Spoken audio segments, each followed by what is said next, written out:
Hi అండి.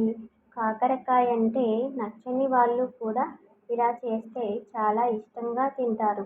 వీటిని ఎలా తయారు చేయాలో చూద్దాం. కాకరకాయలను శుభ్రంగా కడుక్కొని చక్రాల్లా కట్ చేసుకోవాలి. కట్ చేసుకున్న కాకరకాయ ముక్కలను ఒక ప్లేటులోకి తీసుకోవాలి. ఈ ముక్కలకు సరిపడే కారం 2 స్పూన్లు వేసుకోవాలి. సాల్ట్ 1 స్పూను వేసుకొని కొద్దిగా వేసుకోవాలి.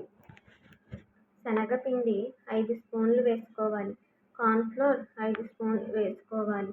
కచ్చా పచ్చాగా దంచి పెట్టుకున్న పల్లీలు కూడా వేసుకోవాలి. అల్లం వెల్లుల్లి పేస్టు వేసుకొని కలుపుకోవాలి. కొంచెం కొంచెంగా వాటర్ వేసుకొని ముక్కలకు పట్టేలాగా బాగా కలుపుకోవాలి. కరివేపాకు కూడా వేసుకొని కలుపుకొని 10 నిమిషాలు పక్కన పెట్టుకోవాలి. కాకరకాయ కూర వండితే తినని వాళ్ళు కూడా ఇలా చేసి పెడితే ఎంతో ఇష్టంగా తింటారు.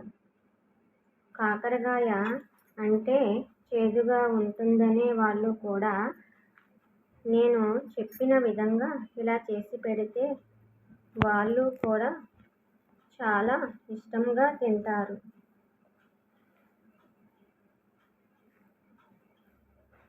ఇప్పుడు స్టవ్ ఆన్ చేసి ప్యాన్ పెట్టుకుని డీప్ ఫ్రైకి సరిపడే ఆయిల్ వేసుకోవాలి. ఆయిల్ వేడెక్కిందో లేదో చూసుకొని మనం ముందుగా కలిపి పెట్టుకున్న కాకరకాయ ముక్కలను ఇందులో వేసుకొని మధ్య మధ్యలో కలుపుతూ గోల్డెన్ బ్రౌన్ కలర్లోకి వచ్చేలా బాగా ఫ్రై చేసుకోవాలి. ఇలా ఫ్రై చేసుకున్న తర్వాత చల్లారిన ఈ ముక్కలను ఒక డబ్బాలోకి తీసుకుంటే 10-15 రోజుల వరకు పాడవకుండా ఉంటాయి. స్నాక్స్ లాగా కూడా తినవచ్చు.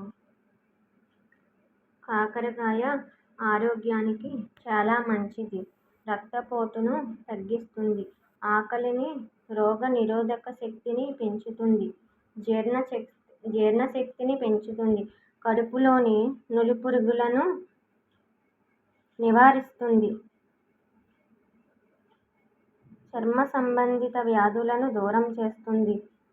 డయాబెటిస్కి ఉత్తమ ఔషధం. హై బీపీని తగ్గిస్తుంది.